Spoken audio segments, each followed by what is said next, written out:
Hi, I'm Dawn Cameron Dick, and I'm here today to talk to you about the Drunkard's Path. And I'm going to show you the easiest way to do the Drunkard's Path that you've ever seen. We're not going to piece it by hand or machine, we're going to do it with invisible machine applique, the technique that you probably have associated with my name for over 20 years. We've got some Drunkard's Path quilts here today. We've got the Tipsy Turtles. We have the Drunkard's Path that we will be using as borders.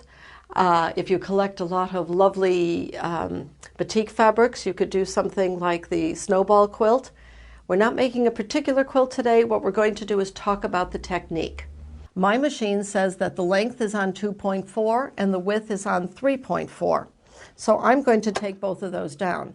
I'm going to take the width down to about 2.5. I'm going to take the length down to 2. And now I'm going to do a little bit more stitching to see how that looks.